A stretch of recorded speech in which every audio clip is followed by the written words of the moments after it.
Salut les terriens, salut les terriens, bienvenue dans votre talk du samedi soir, bonsoir. 4 terriens de choix avec nous ce soir, Pierre Moscovici. Pierre Moscovici, bonsoir. Alors Pierre, vous êtes ministre des Finances, donc responsable des augmentations d'impôts in fine, et vous avez une superbe compagne qui a 30 ans de moins que vous. Vous n'avez pas peur d'énerver tout le monde au bout d'un moment? Je me sens surtout responsable de la croissance. D'accord. Pas des impôts. Laurent Deutsch. Laurent Deutsch, bonsoir.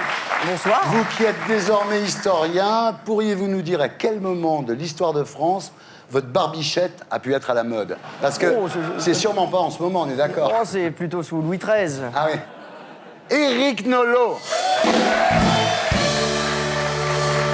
Éric Nolot, bonsoir. Avant de commencer, je voudrais savoir... Là, on est plus dans les tranchées, là, par contre. Ouais. Là. Vous voyez, avec la barbe.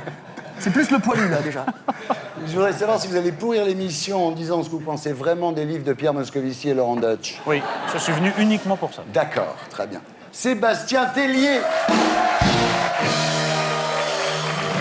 Vous êtes ici ce soir pour répondre à la question que tout le monde se pose. Vous prenez quoi comme produit? Parce que ça a l'air d'arracher grave votre truc quand même, non?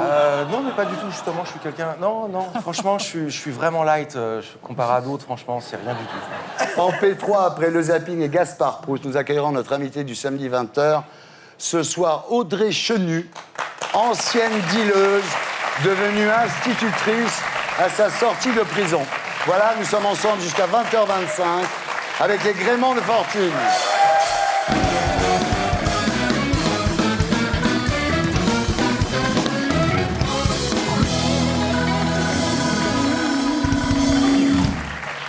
Laurent Deutsch, rebonsoir. Bonsoir.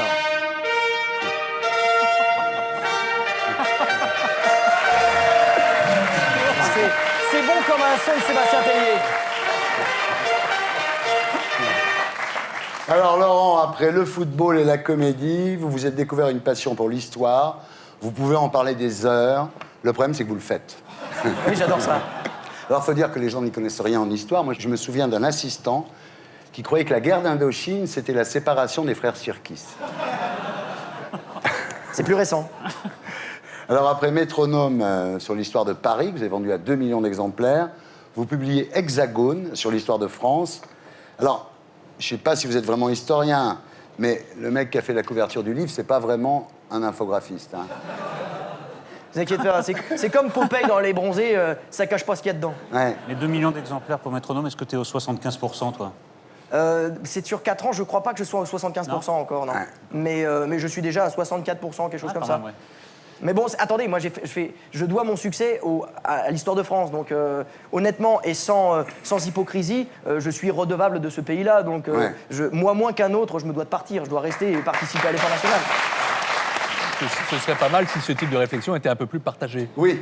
Alors, le pitch, c'est l'histoire de France racontée à travers les routes.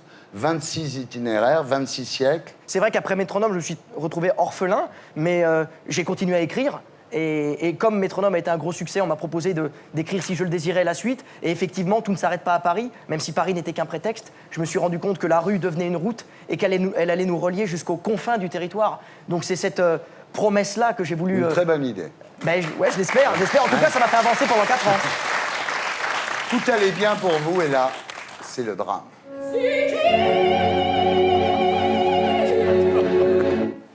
Vous êtes accusé par certains historiens de véhiculer un discours islamophobe, notamment sur la bataille de Poitiers, où Charles Martel a stoppé l'invasion sarrasine en 732. savez qu'aujourd'hui, on pourrait écrire 15 000, 16 000, 20 000 pages sur la bataille de Poitiers, on ne serait pas encore d'accord. Il y a entre savoir si c'était une razzia ou une guerre de conquête. Oui. Moi, je soutiens, avec des historiens qui soutiennent l'idée que c'est une guerre de conquête, je soutiens cette idée-là. Moi, je raconte une histoire, j'essaie de donner du souffle, du corps à tout ça. Moi, mon principal souci, c'est de captiver les gens, de leur donner envie de parler de cette bataille de Poitiers et ensuite de se faire leur propre idée avec leur Alors, lecture. il y a d'autres explications sur la bataille de Poitiers, c'est qu'en fait, les Sarrasins seraient repartis d'eux-mêmes en voyant Poitiers un dimanche matin. Alors, là encore, pourquoi je suis tenant de l'idée de la guerre de conquête? Qu'est-ce qu'il y a dans le sud-ouest? Il y a Tours et Poitiers. Et qu'est-ce que sont Tours et Poitiers? Ce sont les deux symboles de la religion chrétienne qui sont à l'époque, évidemment, Ouais. en opposition avec l'idéal mahométan. Donc, effectivement, il y a eu une véritable politique expansionniste de conquête pour faire disparaître ces phares-là qui nuisaient à l'expansion de la culture sarrasine. Mais nous sommes les héritiers de tous ces brillants ancêtres-là, sarrasins comme francs. Oui, Bien. t'es d'accord avec ça? Bien. Non, il y a une autre explication, en fait. Charles Martel aurait arrêté les Sarrasins en supprimant les allocations familiales dans toute la région. Je Celle-là, la sentais venir. Je la sentais venir. Alors maintenant, on va tester vos connaissances historiques réelles, Laurent Deutsch, Essayez. avec un quiz vrai-faux.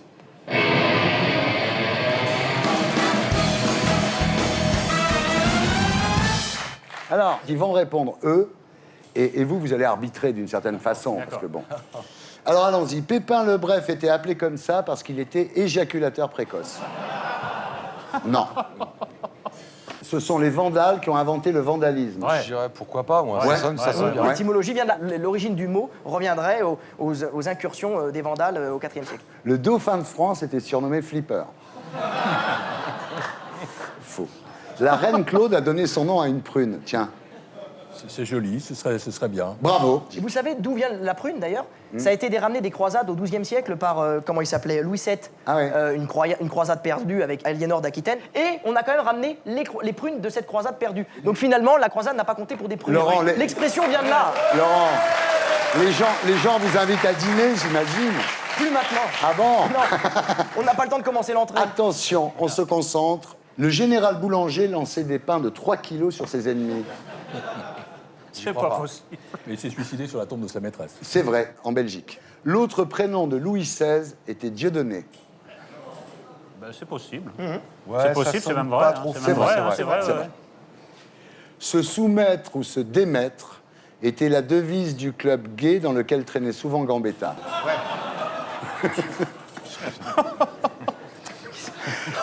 Louis XIV fut le premier roi à imposer la fourchette à la cour alors qu'il continuait à manger avec les doigts. Laurent, vous le savez, ne répondez pas. Éric, C'est très possible. hein. c'est très tout possible. à fait vrai. Ouais, c'est très possible. Tout à fait vrai. Les sans-culottes n'avaient même pas de slip.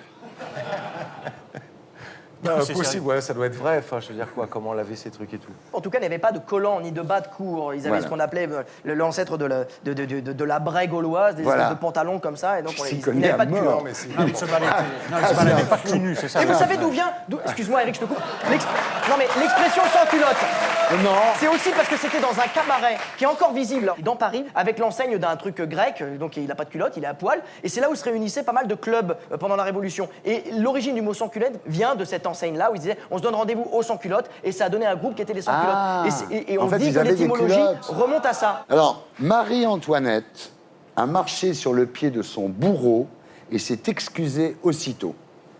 Vrai. Vrai. Le nom de famille de Danton était Q. J'ai rien contre moi.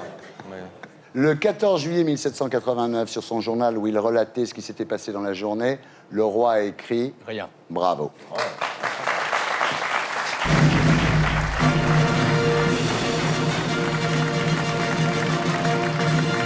Sébastien Tellier, rebonsoir. Alors, vous êtes un peu le Karl Lagerfeld de la French Touch. Vous portez des lunettes de soleil. On ne comprend rien à ce que vous racontez. Vous faites des trucs bizarres et on vous adore. C'est sympa, merci. C'est très gentil. C'est très gentil. Finalement, si je dis des choses bizarres, c'est parce que j'aime la poésie. Et c'est vrai que finalement, là, j'ai l'impression que la poésie, pour moi, c'est proche de l'absurde, finalement. Hein. Alors, Sébastien, vous êtes évidemment l'un des papes de la musique électronique française.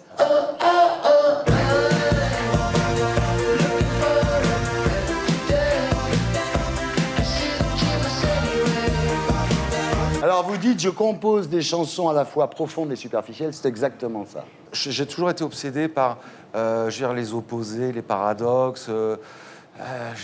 J'ai toujours mis des parties de guitare très joyeuses sur des chansons très tristes, ou Ouais. l'inverse, etc. Ouais. Et j'ai compris pendant l'enterrement de ma grand-mère qu'en fait, tout ça, c'était l'obsession de la mort. Bon, alors, c'est comme toujours, tout est toujours ça au final, mais bon, on s'envole dans le ciel, forcément. Ça, c'est la mélodie. C'est-à-dire, il faut que ça s'envole, sinon c'est insupportable. Et puis en même temps, on enterre, quoi, on tasse. C'est ça, en fait, la clé de tout ce bazar. Alors, le 14 octobre, vous avez sorti votre 5e album qui s'appelle Confection. Vous avez retrouvé l'équipe de Larry Tournelle, donc votre premier tube, et c'est Mondino qui a fait le clip, ce qui est quand même vachement bien. C'est formidable. Mondino qui est encore... J'ai plusieurs nouveaux papas, comme Jean-Michel Jarre, Christophe. Mondino, il fait partie de mes nouveaux Ouais. papas. C'est-à-dire, c'est quelqu'un, quand il parle, je bois ses paroles, il est très Mais les intelligent. conversations entre vous, ça doit être... Non? C'est sympa, on Ouais. parle beaucoup des femmes, et puis on parle beaucoup de la fin de vie. Tout quand on veut être artiste, on veut exister plus longtemps que les autres. C'est un Ouais. peu le jeu. Mais en fait, on nous oubliera quand même. Alors, Ouais. comment il faut gérer tout ça? C'est Voilà, comme- on va regarder le clip, Sébastien, c'est mieux. C'est beau, je sais, l'amour naissant, je rêve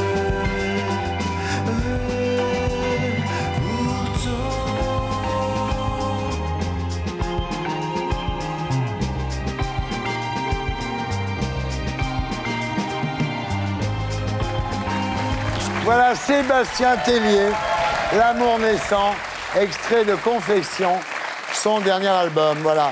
Alors, un disque, un bébé, c'est le bonheur, hein. Ouais, c'est chouette. Franchement, j'ai de la chance. Elle est très jolie, Amandine de la Oui, de c'est vrai. Alors, Chardière. oui, c'est vrai. J'ai une ma photo de femme- vous arrivez à la clinique pour l'accouchement, là. C'était à Cannes, ça. Oui, forcément, à Cannes, on est un peu compétent. Hein. Mais j'ai longtemps été malheureux, franchement. Jusqu'à mes 30 ans, ça a été très dur. Là, j'ai 38 ans. Pour moi, va. ça commence à bien se passer autour Mais de Pierre 31 aussi, ans. ça se passe très bien pour lui sur ce Oui, plan, j'ai hein. l'impression. J'ai pas 38 ans. Il a attendu 55 ans, Pierrot. Non, mais vraiment. Bien. Alors, Sébastien, on a du mal à vous imaginer sans votre barbe. Alors, je vous propose un jeu qui s'appelle Sans la barbe. Vous allez me dire qui c'est sans la barbe.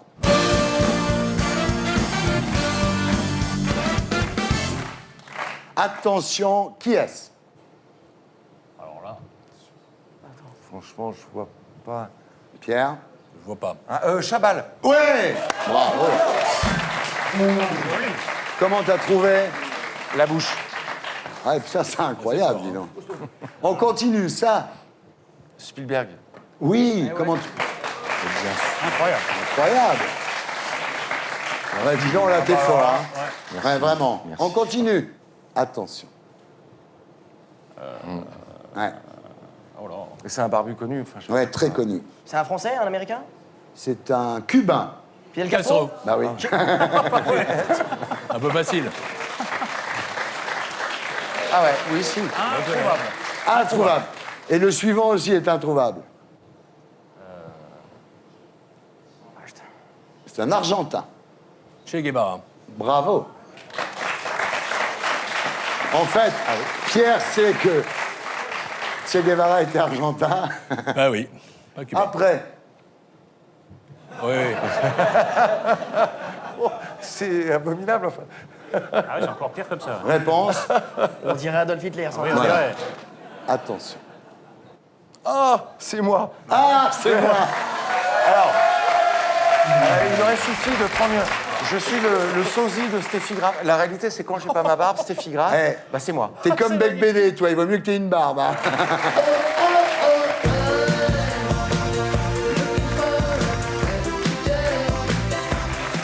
Eric Nolot, rebonsoir. Rebonsoir Thierry. Alors ça y est, Eric, vous êtes devenu un people, regardez. Ah ouais. Alors coup de bol, je fais gauler avec ma femme. Donc est-ce que c'est vraiment people ça?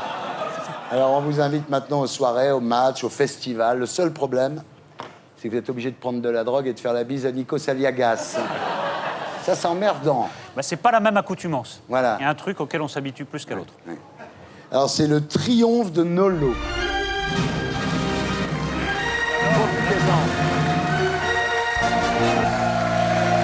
Profitez-en. Oui. Profitez-en parce que là où ça risque d'être plus dur, c'est que vous publiez le 7 novembre prochain aux éditions Blanches Dialogue désaccordé, une conversation par mail entre vous et Alain Soral. Oui. Soral, national-socialiste, suprématiste, révisionniste, antisémite, islamophobe, homophobe. Soral, le forisson du net. Qu'est-ce qui vous a pris? C'est une proposition, et moi, beaucoup de mes livres sont le résultat d'incitations. Voilà. Donc, effectivement, je me suis dit, qu'est-ce qui va se passer? Et les dialogues désaccordés, puisque c'est le Ouais. titre, ils étaient déjà abyssaux au début, et ils se sont creusés au fur et à Ouais. mesure de la conversation. Mais- Et c'est très stimulant. Qu'est-ce qui vous a pris? C'est Zemmour commençait à ramollir un peu? Je le trouve un Vous peu aviez mou. besoin d'un peu plus de... Je le trouve un peu mou. Vous savez ce qu'il disait de vous quand même, Soral, il y a quelque temps? Oui, oui, je sais. Regardez. Il n'a aucune culture politique et aucune culture économique. C'est un crétin. C'est un critique littéraire et un éditeur. Il n'a absolument pas le niveau pour poser des questions intelligentes et à Marine Le Pen. C'est un con de gauche. Voilà. C'est ça qui m'a donné envie, en fait. Ah ouais. Voilà. Là, au moins, il y a de la... On n'est pas à petite conversation entre amis, là. J'ai pas lu le livre, je pense que je le lirai pas. Vous Mais- devriez. Non, Personne l'a lu, il est pas sorti. Je vais pas le lire, je vais vous dire, mais je ne veux pas le juger. Je ne vous mets pas en cause. Mais on ne dialogue pas impunément avec ce type de personnage. Je ne donnerai pas, moi, de publicité à un homme comme ça. Non, mais Soral, dans les entretiens, dit ce qu'il a à dire, je lui réponds ce que j'ai à dire. Il y a quelque chose d'irréconciliable entre nous. Il n'empêche que Soral représente une des nuances d'un mouvement de pensée qui a le vent en poupe, qui est le populisme. Cette France-là existe. Voilà. Soit vous faites semblant de ne pas la voir, et elle vous revient dans la gueule, soit vous essayez de dialoguer avec elle, c'est-à-dire de lui faire dire ce qu'elle a à dire. Mais je vais vous dire même l'origine de ce livre, c'est que j'ai été abordé 5-6 fois par le même genre de personnages. Des hommes un peu souffreteux, un peu comme ça, rentrés sur eux-mêmes, qui me disent « Monsieur Nolot, il faut inviter Soral dans vos émissions, il n'est jamais invité, on sait très bien pourquoi, la censure, etc. On sait très bien qui tient les médias. » Cette France-là, elle existe. La France de Soral existe. Moi, je veux la mettre en lumière, la contredire, m'y Écoutez, opposer. Voilà, non mais... Là-dessus, on n'est pas d'accord. Moi, j'ai jamais pu inviter Dieudonné depuis ses propos antisémites et j'inviterai jamais Soral. Il n'est pas juste populiste, c'est ça le problème. Il est bien pire. Et en suis effet, d'accord. quand vous dites le forisson du net, ça se rapproche de ça que de tel ou tel populisme. Donnez la parole à ce genre de personnage, lui donner la caution de votre pensée. Non, je et du m'oppose à dialogue. lui. Je m'oppose à lui Mais sur même 200 pages. C'est pas une caution. Le fait de vous opposer à lui valide d'une certaine façon sa stratégie. Mais bon, Vous savez, on verra moi, ce ça qui me se passe. rappelle quand même, pendant des années, on nous a expliqué le Front National à la télévision. Jamais on ne discute pas avec ces gens, ils ne font pas partie de l'arc républicain. Maintenant, Marine Le Pen, elle est 3 fois par semaine dans toutes les grandes émissions. Ce débat est pour moi un peu obsolète. Je le pousse dans ses retranchements, c'est vraiment une baston. Et moi, je suis content de m'être bastonné avec Moi, Soral. je pourrais me bastonner avec Dieudonné. On constaterait que nos pensées sont totalement irréconciliables. Je ne lui ferai jamais ce plaisir. Ben oui, mais je vais vous dire une chose, c'est la pensée de Soral, je trouve qu'elle a plus d'attrait, elle a plus d'efficacité quand elle est sur Internet. Il y a le charme de l'occulte. Les gens disent, vous voyez, il est sur Internet, donc ça veut dire qu'il ne peut pas s'exprimer ailleurs, donc ça veut dire qu'il a raison. Bien. Quand ces pensées sortent à l'air libre, moi je dis, et je lui dis dans le livre d'entretien, qu'elles perdent complètement de leur cohérence et de leur attrait. Alors, à la fin du livre, Soral vous dit « Je crois que tu ne mesures pas les emmerdes que vont t'attirer ce livre. On verra si c'est prémonitoire. Moi, je fais mon boulot, qui est celui d'engager des dialogues avec tout le monde, même les gens avec lesquels je ne suis pas d'accord. Je le fais sur les plateaux de télé, je le fais à la radio, je ne vois pas pourquoi je ne le ferais pas en livre.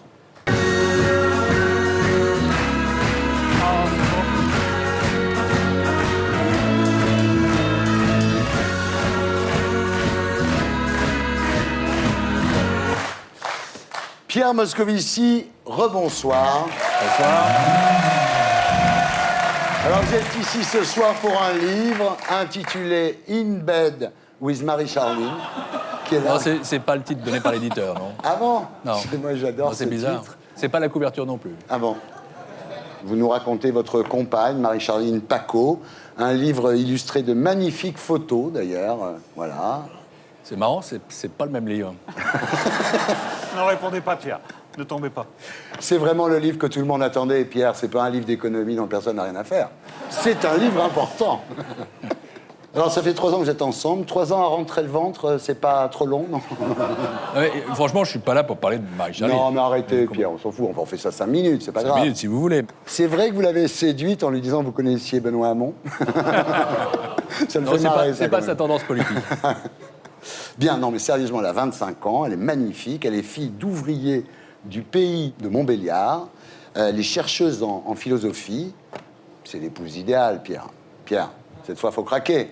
Pierrot. C'est pas à la télévision qu'on dit ce genre de choses. Plus tout à l'heure, on parlait des people à propos d'Éric Nolot. Moi, je me sens pas people du tout. Ouais, ben là, vous vous pipolisez un peu quand même, hein. Non, à mon Bah, corps si, défendant et au Pierre. sien aussi. Mais tout le monde est d'accord pour dire que ça vous fait du bien quand même. Vous étiez un peu sérieux. Heureusement qu'une vie privée, Oui. agréable et harmonieuse, fait du bien. Oui, elle vous Mais fait du c'est bien. pas une question d'image. Et rien de ce qui se passe là, bon, effectivement, elle attire peut-être la lumière et le mérite. Non, je dis pas que c'est calculé. Mais ça n'est pas calculé. Non, je dis pas que c'est calculé, je dis C'est simplement pas une stratégie de ça vous communication. fait du bien, c'est normal. Est-ce que si vous n'étiez pas avec une femme aussi jolie, on paierait plus d'impôts? C'est ce qu'on voudrait savoir. Est-ce qu'il y a C'est tout ce que les Français veulent savoir. Alors justement, vous avez parlé du ras-le-bol fiscal, ça a mis Hollande en colère. Comment il est quand il est en colère? Il mange? Non, il n'était pas en colère. En fait, il y a eu la pause fiscale après. Ça a duré 10 jours, je l'ai raté, moi. On peut l'expliquer 2 minutes? Oui. Bon. Ce qui est exact, c'est que nous essayons de faire en sorte que le niveau de ce qu'on appelle les prélèvements obligatoires, c'est-à-dire le total des impôts et des taxes rapportés aux produits d'ailleurs bruts, soit stabilisé d'abord, puis diminue. Et il y a ce sentiment-là qu'en effet, comme a dit François Hollande, il y en a beaucoup, et quand il y en a beaucoup, à un moment donné, il y en a trop. Donc la politique, c'est petit à petit de stabiliser puis réduire. Vous comprenez? Oui, c'est le ministre qui le dit. Bien, enfin, on voit pas très bien où on va quand même, hein, sérieusement, sur le plan économique. Hein. Ah, c'est bien. Non, tous les jours, il y a quand même des nouvelles taxes et des nouveaux impôts. Et après, vous faites des exonérations. C'est-à-dire, j'ai remarqué un truc, c'est que vous faites un nouvel impôt, puis après, les mecs gueulent. Vous dites, non, mais cette catégorie-là, elle est exonérée. En Bretagne, c'est ce qui s'est passé cette semaine. Hein. Non, mais tout ça est assez sympathique et amusant. Oui. Mais en Dites-moi, Pierre. réalité, ce qui n'est ni sympathique ni amusant, c'est la situation dans laquelle se trouve l'économie française, Oui. dans laquelle elle se trouvait quand François Hollande était le président de la République. Et ça, c'est quelque chose qui est important, qui ne mérite pas, je crois, l'ironie. Et le travail à faire, c'est un travail qui ne passe pas d'abord par des impôts, qui passe d'abord par des économies de dépenses publiques pour cette année. Vous en faites vraiment des économies de défense Ah oui, publique. 15 milliards d'euros pour l'année 2014, Ouais. 9 milliards sur l'État, 6 milliards sur les organismes de sécurité sociale. Il fallait faire cet effort. La droite nous a laissé 5,3% de déficit, alors que nous sommes obligés, par les D'être. choix que nous avons fait nous-mêmes, de faire 3. Donc il faut les réduire. Et pour les réduire, le partage, c'est 80% d'économie et 20% de prélèvement. Pour cette année, Mais, par ce sera exemple- 100% d'économie en 2015. Les agences d'État, par exemple, il y a dit, ça coûte une fortune au pays. Vous en avez supprimé combien? Mais on fait surtout des économies incroyables sur toutes ces agences. C'est justement ça qui fait les 9 milliards que j'évoquais. Ouais. Moi, je suis ministre des Finances. Qu'est-ce que c'est que ministre des Finances? C'est diriger une administration qui fait 170 000 personnes. Et est-ce que vous savez que sur cette administration, on fait 300 millions d'économies et qu'on supprime 2500 emplois budgétaires par an? Et donc, on le fait dans le dialogue, en modernisant, etc. Mais ceux qui s'imaginent qu'il n'y a pas d'économie dans ce pays se trompent. Alors, pour nous aider à y voir plus clair, vous publiez chez Flammarion Combat. Ah, c'est le vrai titre du livre. Ah oui, non, bien sûr, c'est un autre livre. Il y a une bête with Marie-Charline, et puis il y a un autre qui s'appelle Combat pour que la France Celui-là, s'en on le trouve en sorte, librairie. qui est chez Flammarion aussi, mais qui est beaucoup moins bien. Alors, vous racontez votre expérience de ministre des Finances, vous défendez votre bilan, vous donnez votre point de vue sur l'économie, la régulation financière, l'Europe et la crise. Alors, quand on lit le bouquin, on se dit vivement que vous soyez au pouvoir pour appliquer toutes ces idées. Mais justement pas. C'est d'abord une expérience, Ouais. celle d'un combat, mais qui est un combat de tous les jours. Parce qu'en effet, la France, c'est bizarre. La France est un peu se sent déclassée. Ah ouais. Et ce qui est vrai, c'est qu'elle s'est affaiblie, l'économie française, au cours des dernières années. Elle est toujours très forte, mais elle est affaiblie, et il faut la redresser. C'est ça le combat. Qui plus est, quand c'est la gauche qui est au pouvoir, après 10 ans dans l'opposition, eh bien, on fait une tâche de service public, on se dévoue pour les autres. C'est un peu ça le problème, c'est qu'on a l'impression que si la droite était encore au pouvoir, peu ou prou, elle ferait la même politique que vous. C'est ça qui désespère un peu, parce que là, on ne voit pas ce qu'il y a de gauche dans votre politique. Moi, je l'ai vu. J'ai vu dans les prélèvements, par exemple. Mais Ça a bougé quand même, les impôts. Les prélèvements, ça, la justice fiscale, c'est une manifestation forte. Et en effet, on a créé une tranche d'impôt supérieure à 45%, une taxe à 75% acquittée par les entreprises quand certains touchent des revenus de plus d'1 million d'euros pour 2 ans, hein, parce que c'est un effort qui justement est un effort Mais les gens pour la sont prêts à crise. faire des efforts. Mais c'est pas seulement S'ils ça que je savent que pense. ça va pas durer longtemps et que ça sert à quelque chose, voilà. On ne commence pas par distribuer de l'argent parce qu'il n'y en a pas. On fait d'abord l'effort et le redressement, puis ce sera plus redistributif. Mais nous faisons cet effort de façon juste, En partagée. fait, ce qu'ils font, c'est la théorie du quinquennat inversé. C'est-à-dire qu'ils commencent par la purge en espérant que ça va aller mieux et d'être réélus. Oui. Voilà. Donc maintenant, on va voir si ça va aller mieux. C'est pas, Parce que pour le moment, c'est pas un calcul électoral, c'est une obligation. Pierre, ce que je vous propose, c'est de passer maintenant à l'actualité de la Terre avec l'édito de Blacko. Et c'est Nicolas Dose, chroniqueur économique sur BFM, que nous retrouverons sur ce plateau après le Magnéto. Ce soir, nous nous demanderons, faut-il croire Pierre Moscovici ?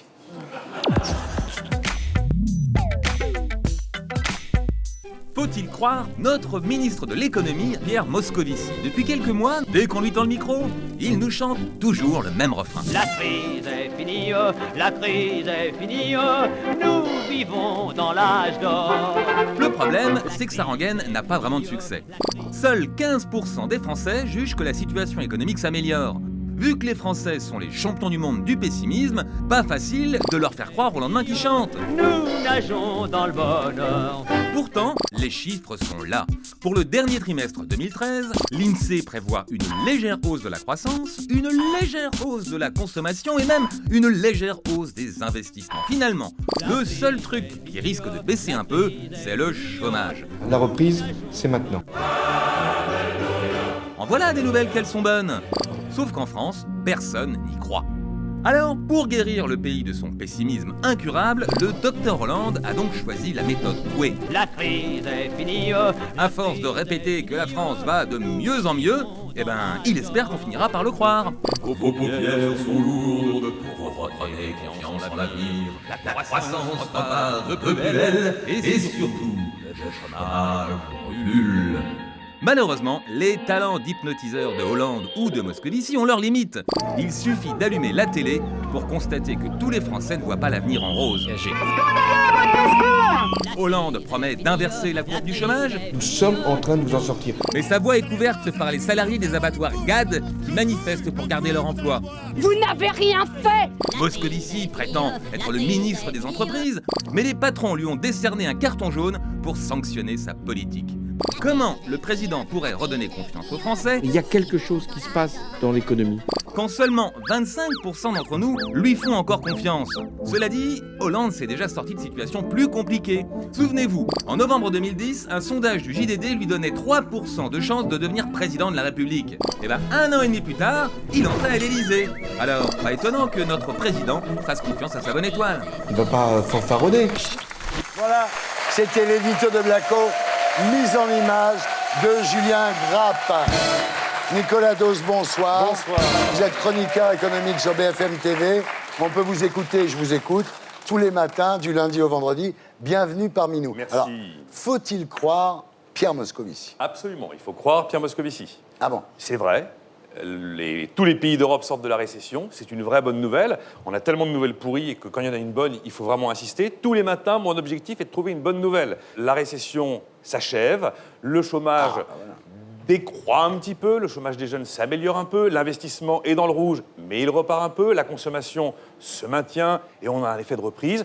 Attention, le mot reprise laisse comprendre que c'est fini, que c'est terminé, Oui. que c'est derrière nous. Oui. Non, on était dans les ténèbres, on est juste dans l'escalier qui nous amène au rez-de-chaussée. D'accord. Alors, dans le journal du dimanche, vous dites effectivement la reprise est là, pas la confiance. Donc la reprise, évidemment, c'est un peu la méthode Coué, mais bon, d'après ce que dit Dose, c'est pas faux. La confiance, il faut que les ménages consomment, que les entreprises investissent, embauchent, enfin, c'est ça la croissance. Et en effet, je pense que ce qu'il faut recréer, c'est ce cercle vertueux-là. Je ne dirai jamais « tout va bien ». Je sais le chemin qui est devant nous. Mais ce que je dis aussi, c'est que les Français doivent avoir confiance en eux et savoir que cette économie et ce pays ont des ressorts formidables. Un système éducatif, une main-d'œuvre absolument remarquable. Aussi. Je vais prendre un exemple. Il y a 10 jours, 15 jours maintenant, j'étais à Angers. Et je suis allé visiter une boîte suédoise qui s'appelle Scania. Vous savez ce que c'est, Scania? Ce sont des camions, et des camions plutôt très haut de gamme. Le patron mondial suédois était là. Il a dit, nous sommes là depuis 20 ans. Et nous sommes là pourquoi? Parce qu'on a des gens remarquables, avec une vraie productivité, Et on a déjà 700 emplois, on va en installer 150 de plus en 3 ans. Je connais toutes les souffrances, les difficultés, GAD, etc. On les affronte. C'est la raison pour laquelle le Premier ministre Jean-Marc Ayrault a décidé un plan pour la Bretagne et aussi de nommer un monsieur Bretagne, même à Matignon, et de mettre de l'argent là-dedans. Mais il y a aussi ce qui fonctionne. On est dans la phase où, effectivement, ça commence à aller mieux et où il faut amplifier cette dynamique. Et qu'en effet, sur la base de la reprise et des résultats, en termes de croissance et de chômage, la confiance revienne. Et la confiance, c'est d'abord la confiance des Français. C'est que les millions de Français qui sont dans la mouise, ils savent que même les chiffres encourageants que vous énumérez, ça ne changera pas de sitôt leur situation. C'est pour ça que la confiance ne revient pas. Les gens savent que leur sort personnel ne dépend pas de ces chiffres encourageants. Mais pas tous. À terme, oui, pardon. Pas tous et pas tout de suite. Pas à court terme. Enfin, ça, c'est pas des choses abstraites. D'abord, il y a en effet le fait que l'inflation est basse. Et quand l'inflation est basse, le pouvoir d'achat, je dirais de façon mécanique, connaît quand même une amélioration. Il y a deuxièmement le fait que le chômage va commencer à reculer.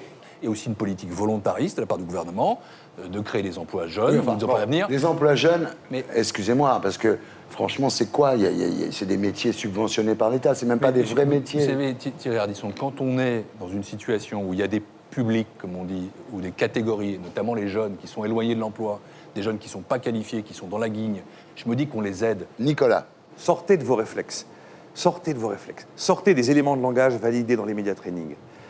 Les emplois, jamais fait de média training. Peu importe. Les emplois aidés, ça n'est pas de la politique de l'emploi. C'est de la politique sociale, voire même de la politique de la ville. Les emplois d'avenir, c'est des emplois pour des jeunes qui n'ont rien et on préfère les mettre quelque part pour éviter de les retrouver dans les centres-villes ou dans les transports. C'est ça, véritablement. On ne va pas créer de l'emploi avec cette politique-là. On ne peut créer de l'emploi qu'en relançant l'appareil productif. Là où je vous crois, c'est effectivement sur le fait que la récession se termine. Par contre, je ne vous rejoins pas sur l'idée que la confiance va s'inverser.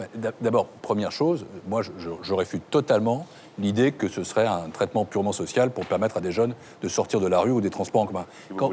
Quand je vois des jeunes qui me disent, nous, on a envie, par exemple, de travailler avec les personnes âgées, qu'on leur offre un contrat, qui est un contrat qui peut aller jusqu'à 3 ans, et que ça leur permet en même temps de se former, je dis non, c'est pas vrai. C'est pas juste des gens à qui on donne un stage parking. C'est tout autre chose, c'est qualifiant. Laurent, est-ce qu'il faut croire Pierre Moscovici ? Il faut croire Pierre Moscovici quand les nouvelles sont encourageantes. Malheureusement, moi, je reste convaincu que la marge de manœuvre du gouvernement est tellement réduite et tellement soumise à des influences extérieures qui sont peut-être pas conciliables et qui veulent avancer dans le même sens. On sent qu'on est, quoi qu'il arrive, paralysé et que ça reste... Vous pensez que c'est l'Europe qui, de toute façon, nous impose sa politique et qu'on n'a pas grand-chose à faire ? En tout cas, pour la finance, très clairement. Ouais. Évidemment qu'on peut pas dire on peut pas taxer la finance en France, ils vont tous se barrer, et donc on va y perdre plus qu'on va y gagner. Donc on est dépendant d'intérêts qui sont de moins en moins proches de notre réalité concrète. C'est pas l'Europe qui nous oblige à faire un pas en avant, un pas en arrière systématiquement. C'est pas l'Europe qui nous oblige à balancer des bobards dans la tête des gens. Justement, c'est pas l'Europe qui nous oblige à dire que 9 Français sur 10 échapperont à la hausse d'impôts. C'est pas l'Europe qui oblige le président de la République, François Hollande, à dire « je vais baisser la TVA qu'a laissé Nicolas Sarkozy ». Non, il a laissé une TVA à 19,6 et on l'augmente en janvier.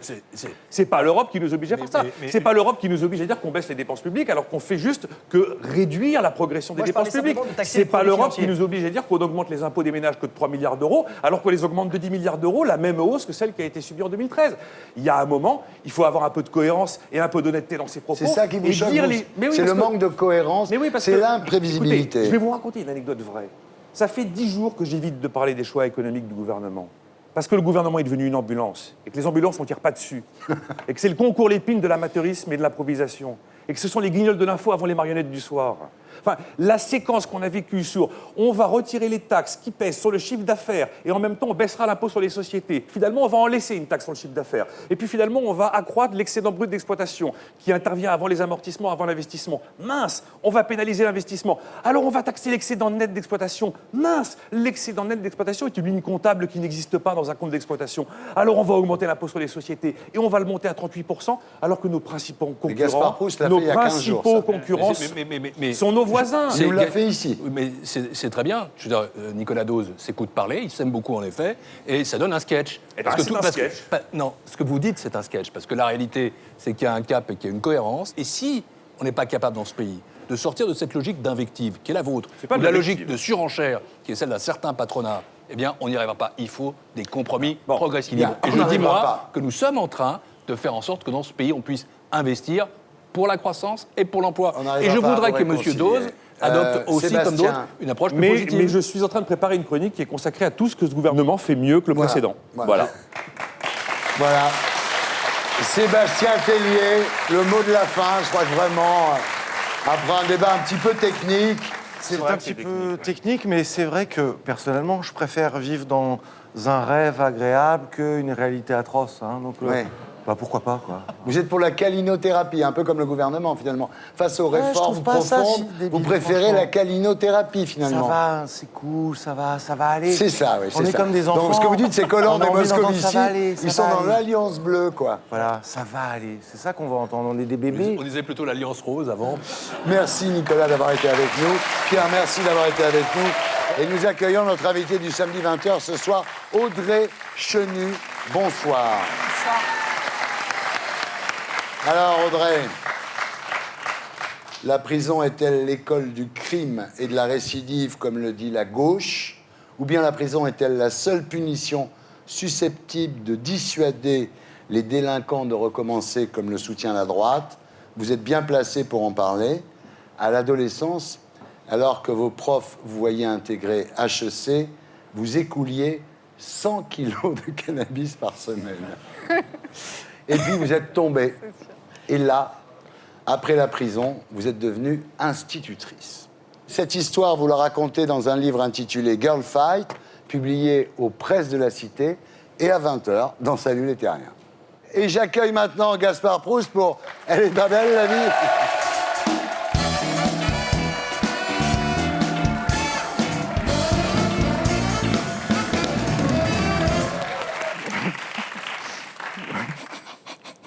Qu'est-ce qui se passe? Il est parti, Moscou Vici Venidivici, là. Ouais. C'est con parce que c'était le seul intime sur le plateau. Bah, c'est le seul mec qui connaît le montant de mes impôts, donc tu vois. En plus, moi je voulais lui dire merci pour cette très belle réforme fiscale dans l'égalité juste de la justice égalitaire pour tous. C'est vraiment... Enfin, au début, je pensais qu'il n'y en avait que pour nous, les riches, tu vois, toi, moi, Tellier et Dutch. Mais non, c'est vraiment une réforme de cohésion sociale. Ouais. Depuis que les pauvres sont imposés, j'ai enfin trouvé un sujet de discussion avec eux.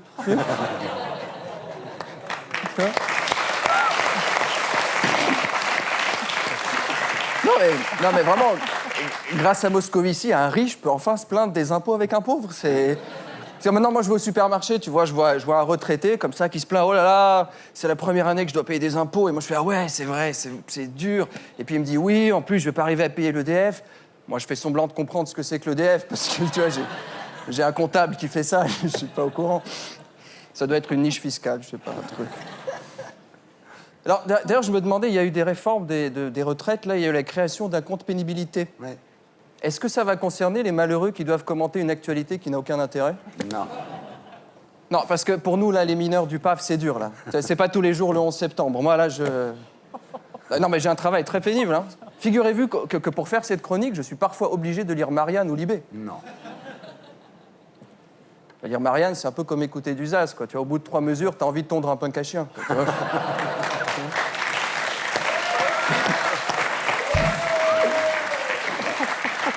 Bref, actu. Jour de France, jour en France. Ça bouge à Brignoles, ça y est. Ils l'ont fait, le lancement des travaux du futur centre aquatique intercommunal. Parce que le FN triomphe à Brignoles. Bon, dans le Var, c'est normal. Les gens, ils s'attendaient à quoi? Au front de gauche. Enfin, Brignoles, c'est quand même plus Mirador-les-Pins que Goulag-les-Mimosas. Hein, je sais pas. Là-bas, au moment des élections, les électeurs du FN, ils n'expriment pas un ras-le-bol. Ils décompressent. Voter FN dans le Var, c'est du feng shui. C'est comme manger 5 fruits et légumes par jour. C'est un réflexe naturel. C'est une vidange, quoi, tu vois. Moi, de toute façon, la montée du FN, je m'en fous totalement. Ça me met alors... Ah ouais. Non, parce que concrètement, ils vont changer quoi à Brignoles? Qu'est-ce qu'ils vont changer? Ils vont faire un rond-point en forme de swastika, tu sais? Frapper une monnaie locale? Après l'Eurofort, le Brignemou, tu vois? Et puis la préférence nationale, ils vont l'appliquer à qui? Aux types qui viennent d'Aubagne, de Nice? Enfin, tu vois, c'est pas... Alors tout le monde dit qu'ils feront un score très important aux européennes. Ça, c'est la vraie tragédie du FN. Hein. L'élection qui leur réussit le mieux, c'est celle où ils sont obligés d'aller travailler à l'étranger. Bravo. Après, il ne faut pas se voiler la face. Non, parce que l'immigration, c'est un problème. En ce moment, c'est vrai que c'est l'invasion. Il y a trop d'Espagnols. Valls à l'intérieur, Lopez à Brignoles. Tu vois. En ce moment, je serais flic, je vérifierais les papiers de Luis Fernandez. Alors, bon, c'est vrai que Valls, très polémique, très Valls, bien, pas bien, tout ça. Il est peut-être pas à sa place. C'est vrai qu'on n'a jamais vu un ministre de l'Intérieur qui s'occupe autant de l'exportation. Et qu'il fait assez mal, en termes de livraison DHL, envoyer un rhum au Kosovo. Parce qu'il y a ce cas très polémique en ce moment. Tu sais, la fille, elle se fait choper lors d'une sortie scolaire. Alors, ils allaient visiter une usine Peugeot à Sochaux. Moi, je comprends qu'on les ait retirés avant l'arrivée à destination. Non, mais... Quand tu accueilles un étranger chez toi en vacances, tu l'amènes voir Versailles, la Tour Eiffel, pas aller au fourneau de Florence, tu vois. Exécutif. Le président baisse encore. Oui, c'est possible.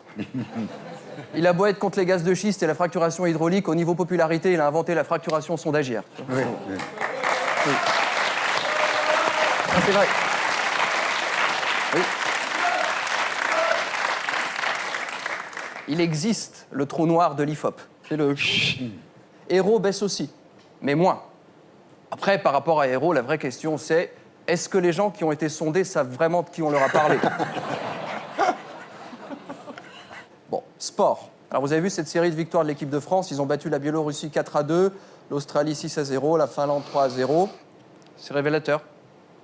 Tu comprends qu'ils vont mal. Quand on n'arrive plus à battre des forts, on humilie les faibles.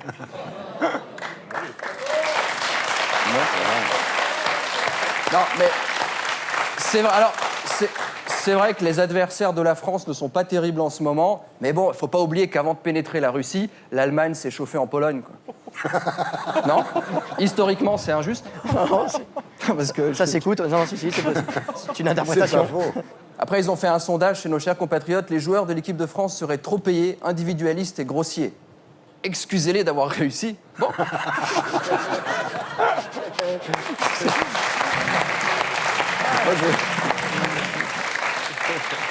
Ouais. Parce que 82% des Français ont une mauvaise opinion des joueurs de foot, c'est inquiétant. Hein. C'est-à-dire que 82% des Français ont une opinion sur le foot. Ouais. C'est ça qui est vraiment le... Amour. Un père a été condamné à une amende de 500 € pour avoir mis une fessée déculottée à son fils. Ouais, 500 €. Alors, on dit que le gamin avait les fesses toutes rouges. Heureusement pour le père. Tu vois, s'il l'avait mise moins forte, il était condamné pour pédophilie. Puis 500 €, je suis désolé, 500 €, si même la violence conjugale devient un sport de riche...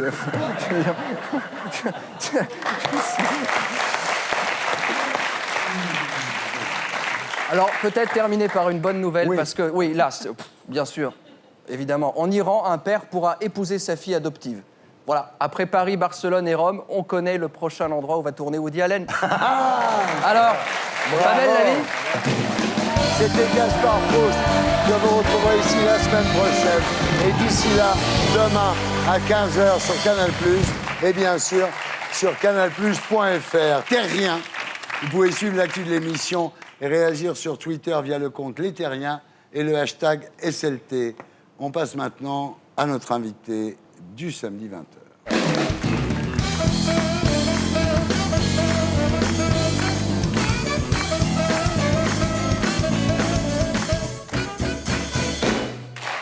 Audrey Chénier, bonsoir. Vous êtes né le 2 octobre 1980 à Lagny-sur-Marne.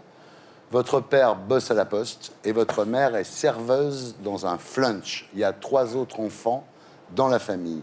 Au départ, c'est une jolie petite maison dans un village au bord de mer, à quelques kilomètres de Caen. Et vous avez une scolarité plutôt épanouie. En effet, j'ai toujours adoré l'école et ça m'a plutôt réussi jusqu'ici. Alors tout ça commence bien. Hélas, derrière ce tableau idyllique, la maladie gangrène toute la famille. D'abord, depuis la naissance de votre frère, votre mère est contaminée par le virus de l'hépatite C. Votre frère, lui, sombre dans la dépression. Votre sœur est épileptique, ce qui fait qu'on s'intéresse beaucoup à elle et pas beaucoup à vous. Et votre père est maniaco-dépressif. Il est interné d'ailleurs à l'hôpital de la Pitié-Salpêtrière. C'est du lourd, ouais, je sais. C'est dur. En plus, votre mère veut pas qu'on en parle. C'est l'omerta. J'ai souffert en silence pendant tellement longtemps. Voilà, j'ai pris un peu le contre-pied de sa politique à elle, qui était de garder les choses cachées et voilà, de souffrir en silence, quoi. Moi, j'ai eu besoin d'exploser à un moment. Et, Alors, malgré ces problèmes de santé, vos parents trouvent du boulot à France Télécom. Mais votre père, ça va pas bien, il est placardisé la plupart du temps, toujours en arrêt maladie. Et votre mère se retrouve en train de batailler entre son boulot de secrétaire, ses enfants, son mari. Enfin, ce qui fait qu'à l'âge de 7 ans, vous tenez, vous, Audrey, la maison toute seule. Comme j'étais la fille aînée et que les garçons ne font rien à la maison, je me suis retrouvée avec tout ça sur le dos à cet âge précoce. Ouais. Mais là, justement, en CM2, vous commencez à en avoir marre d'être la petite fille modèle. Vous devenez insolente avec l'instit et vous commencez à commettre vos premiers larcins. Bah, ce qu'on m'a appris, genre mes parents, c'est qu'il y a des choses qui sont superflues. Nous, on est dans un milieu assez rural et tout. Donc voilà, genre les marques, tout ça, c'est pas important. Mais moi, je vois bien autour de moi que tous les élèves, ils affichent des marques et que si t'en as pas, bah, t'es le vilain petit canard, là. Donc ça fait que je vais voler des trucs pour améliorer l'ordinaire, voilà. on va dire. Alors, à la maison, la situation se dégrade. Les crises d'épilepsie de votre sœur sont absolument terribles. Vos parents font chambre à part. Et le pire, c'est toujours cette omerta imposée par votre mère. Pour fuir tout ça, vous commencez à fumer des cigarettes, à prendre des cuites dès la 4e. Mais alors, ce qui est extraordinaire avec vous, c'est que vos bulletins scolaires sont toujours excellents. Ouais, bah, disons que j'ai eu besoin, en tant que pré-ado, de faire comme les autres, quoi. Donc voilà, première cigarette, premier roulage de pelle, qui était pathétique d'ailleurs. Vraiment, hein, parce qu'il avait un appareil et tout. Voilà. Et après, ouais, cigarette, ça m'a rien apporté, j'ai arrêté assez vite. En arrivant au lycée Dumont-d'Urville à Caen, vous découvrez le cannabis. Alors là, évidemment, vous dites, je planais à 15 000. Le verrou des interdits venait de sauter définitivement. Ça désinhibe, donc ça permet de libérer des pulsions, des envies, des désirs. Alors la suite, c'est l'engrenage. Évidemment, vous fumez de plus en plus. Vous commencez à dealer pour payer votre consommation. Alors au début, c'est des œufs doux, c'est-à-dire c'est 12 grammes d'œufs doux. Ensuite, c'est des 25. Et puis, comme le fournisseur avec qui vous travaillez ne peut plus répondre à la demande, vous négociez directement avec l'échelon supérieur et vous passez à la demi-savonnette, c'est-à-dire 250 grammes. Là, ça devient quand même... Ouais, j'ai une super promotion dans le cannabis à l'époque.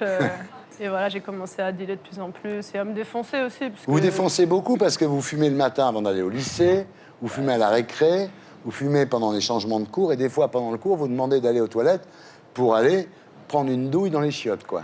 Ah, j'avoue, ça, c'est la dépendance. C'est pas quelque chose dont je suis fière, mais comme tout le monde, voilà, quand on commence un truc qui vous fait du bien, c'est difficile de doser, d'arrêter, surtout à cette époque de l'adolescence où on est fragile, où voilà, on se laisse un peu... Ouais.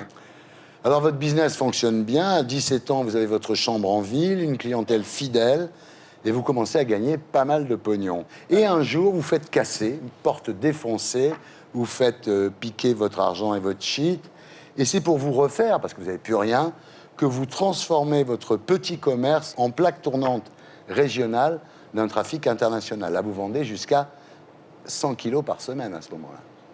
Ouais, effectivement, là, c'était moins drôle. Là, c'est pas moi qui ai décidé de vendre tous ces kilos, quoi. C'est juste quand t'as un dealer qui te met un couteau sous la gorge et tu te dis, bon, maintenant, tu payes ou ça va mal se passer, bah, tu le fais, quoi. Moi, je suis pas une warrior à l'époque, je fais pas de sport de combat, rien du tout. Donc, j'obéis, quoi, à cette loi du plus fort. Alors, le plus fort, c'est que vous décrochez votre bac avec une recommandation des profs pour s'inscrire à Hippocagne ou en prépa HEC, parallèlement aux 100 kilos de shit par semaine. Ouais. Ensuite, vous inscrivez à la faculté de sociologie. Cela vous permet de sauver les apparences en continuant votre business. À l'époque, vous avez mis de côté 500 000 francs. Votre objectif, c'est d'en mettre 1 million de francs de côté. Ça fait quand même 150 000 euros, c'est beaucoup d'argent. L'idée, c'était d'avoir un pactole suffisant pour ne pas travailler pendant quelques années et pouvoir être libre de bouger, de lutter là où il y avait besoin et voilà, de faire ce que j'avais envie de faire, ce que mon cœur me dictait et pas ce que la société me dictait. Mais un matin, à l'heure du laitier, vous êtes réveillé par des coups de bélier contre votre porte. C'est la police. Vous avez été balancé par un petit intermédiaire et vous vous retrouvez à la prison pour femmes de Versailles. Et là, vous risquez 10 ans quand même. Hein. Ouais, donc première garde à vue, j'ai 18 ans et voilà, je me retrouve 4 jours d'affilée parce que les stupes, ça rigole pas, c'est 96 heures. Voilà, sans manger, avec un chantage pour aller aux toilettes qui vous rend dingue, dans une cellule qui pue la merde et la pisse, etc., le sang, enfin... Là, vous découvrez l'univers carcéral, alors l'amitié à la vie, à la mort, avec votre copine Marcel, la solidarité entre les détenus, mais aussi la violence sexuelle. Vous entendez la nuit des choses épouvantables, les suicides aussi. Même la fille du directeur de la prison s'est suicidée. Ouais, mais elle, c'est parce qu'elle avait choisi un métier, c'était surveillante de prison. Et franchement, il y a de quoi se suicider, ça c'est clair. Ouais. Parce que vu ce qu'elles font au quotidien, enfin voilà, moi j'ai vu beaucoup de mesquinerie, de bassesse, d'humiliation, d'injustice gratuite au fond, qui servent à rien, qui font que du mal aux personnes incarcérées. Effectivement, les filles tiennent avec du Lexomil, du Xanax, du Subutex pour les tox. Et vous continuez à fumer du shit parce qu'en fait, il y a un système très simple, c'est des boulettes dans des préservatifs que les gens qui arrivent au parloir ont dans la bouche. Ils le filent à la fille, qui le met dans le vagin et ensuite ça continue, ça rentre dans la cellule comme ça. Ouais, bah dehors comme dedans, la bonne matière, faut faire tourner, quoi. C'est l'idée. Donc Ouais. voilà, quand on en a, on partage. Mais vous avez besoin aussi de nourriture intellectuelle. Vous inscrivez en sociaux à l'université de Caen. Je me suis renseignée rapidement, j'ai vu que c'était possible de suivre des études par correspondance et je me suis dit, ouais, je fais ça direct parce que je Ouais. ne sais pas si je suis là pendant 10 ans, 1 an, 2 ans. Voilà, vraiment à l'époque, je ne savais pas. Je veux créer dans ce temps-là quelque chose pour moi et pour les autres, quoi. Mais alors là, après 8 mois de détention, vous vous êtes radicalisé, vous devenez une meneuse, vous hurlez dès qu'il y a une décision arbitraire d'une matonne. Par exemple, à un moment, il y a des steaks hachés qui sont servis au réfectoire, qui tombent par terre, on les donne à manger aux détenus, là, vous pétez un câble. Je suis vraiment enragée, je ne comprends pas ce système, ça dépasse mon entendement, quoi. Pourquoi faire du mal gratuitement, quoi? Vous vous retrouvez au mitard, ensuite à Fresnes. Et là, Fresnes, quand vous arrivez, vous vous dites Versailles à côté, c'est le monde des bisounours, là. Hein. C'était du dressage pur et simple, en vrai, où on m'a dit, là, il y a une ligne jaune dans la coursive, le couloir, tu dois marcher le long de la ligne jaune. Tu ne dois pas mettre les mains dans tes poches. Donc forcément, je mettais tout le temps les mains dans les poches. Bah, c'est une façon de se tenir et tout, voilà. Et que des trucs comme ça. Interdit de se parler, interdit de donner un sachet de thé à une détenue qui n'a rien à bouffer, à boire de toute la semaine, là. Donc moi, des mesures comme ça, ouais, forcément, je fronde, quoi. Voilà, mais à votre grande surprise, vous êtes libéré au bout d'une semaine. Vous êtes libre jusqu'à votre procès. Mais à peine dehors, malgré le contrôle judiciaire, vous récidivez. Après une tentative de boulot au McDo de Versailles, vous reprenez le business. Je sors du jour au lendemain. J'arrive avec mon sac, avec mon numéro d'écrou devant la porte de la tôle et je fais quoi? Donc, bon, heureusement, il y a une détenue, encore une fois, la solidarité entre détenus qui m'a hébergée, tout ça. Parallèle, bien sûr, j'avais repris un peu de business, le minimum pour survivre, parce que quand tu sors sans logement et sans un rond, tu fais quoi? Donc, j'ai repris mes habitudes, voilà. Et puis, le jour du procès arrive. Là, vous prenez 1 an de prison, mais grâce à la préventive que vous avez effectuée et aux remises de peine, vous ressortez libre. 15 jours plus tard, les flics découvrent chez vous du shit, de la coke, des extas et du liquide. Retour à la case-prison, Fresnes. Et là, vous décidez de vous ressaisir. Vous mettez au sport, à la muscu, et surtout vous inscrivez au cycle conférences, débats philosophiques qui ont lieu 1 fois par mois. Et ça vous sauve. Parce que je passais mon temps à lire, à écrire. Et donc, j'ai rencontré un prof qui s'appelle François, qui fait partie de la section des étudiants empêchés, qui est un service Prof de philo à Paris 7. à Paris Diderot, voilà, et qui existe depuis 40 ans, depuis Foucault, depuis 1974. Et ça, c'est des gens qui se sont battus pour que les prisonniers aient des droits et accès aux études universitaires. Et je les remercie aujourd'hui parce que sinon, je serais encore au McDo, quoi. Ou en tôle, je sais pas. Mais... Oui, un jour, il vous prend comme ça, dans ses bras, et vous dites, c'est la première fois qu'on ne me traite pas comme un déchet. C'est nouveau pour moi qui suis là-bas depuis des mois, où je me prends que des coups, des sales remarques, où je me retrouve au cachot. Mon corps, il est malmené, on va dire, quoi. Et donc, oui, d'être voilà, prise dans les bras de quelqu'un, juste Il vous simplement... calcule, quoi, ouais. Bah, ça fait du bien. Alors, après 12 mois de détention, vous sortez de Fresnes. Cette fois, votre désir de réinsertion est solide. Vous commencez à avoir envie d'enseigner. Et puis, Audrey, à ce moment-là, vous êtes amoureuse. Vous avez rencontré une Française d'origine guyanaise qui a été arrêtée à l'aéroport avec 3 kilos de cannabis. Exact, on a fait connaissance en prison avec Aïda, on s'est super bien entendu. C'est une rencontre qui a changé beaucoup de choses dans ma vie. Et depuis, j'aime les femmes. Et là, vous passez le concours d'instit, vous êtes reçu haut la main avec 20 sur 20, Et aujourd'hui, vous êtes instit à Bobigny. En effet, ouais, j'adore mon métier. Ils le savent, les parents d'élèves, d'où vous venez? Parce que si j'ai pas eu de retour, si ce n'est de la part des élèves qui, eux, regardent la télé, sans doute avec leurs parents, mais moi, je les respecte. J'apprends des choses à leurs enfants, je les aime et je les accompagne dans leur vie et je les aide à grandir. Et c'est tout ce que demandent les parents à une institut, je crois. Alors vous dites, j'ai enfin l'impression d'avoir réussi ma vie, j'ai une existence libre, où l'argent est secondaire, où la monotonie n'a pas cours. Effectivement, quand on choisit d'être professeur des écoles, c'est pas pour l'argent qu'on le fait, parce qu'on est mal payé et que c'est un métier où il y a d'ailleurs une crise de la vocation en ce moment. S'il y en a qui ont envie, pour moi, ça reste le plus beau métier du monde. Donc on peut dire que la prison, qui est souvent racontée comme l'école du crime, pour vous, ça a eu une influence vertueuse. C'est plutôt les rencontres, les livres que j'ai eus dans les mains à ces moments-là et ce que j'y ai fait. Mais elle aurait pu très bien me casser comme la plupart des gens dans ce système carcéral. Ce qui vous a sauvé, c'est vous, c'est votre curiosité. Voilà, et avec les autres. Merci de votre témoignage. Voilà, c'était Salut les Terriens, votre talk du samedi soir avec Pierre Moscovici, ministre de l'économie et des finances, pour Combat chez Flammarion, Laurent Deutsch pour Hexagone, merci Laurent, chez Michel Lafon, c'est passionnant. Éric Nolot, qu'on retrouve sur Paris Première. Et puis il y a le livre avec Alain Soral qui va sortir le 7 novembre.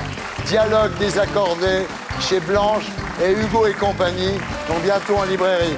Sébastien Tellier, l'album s'appelle Confection et le single L'amour naissant. Nicolas Dose de BFM TV et Audrey Chenu pour Girl Fight aux presses de la Cité. Merci. Merci à tous ceux qui m'ont aidé à faire cette émission. Salut les terriens.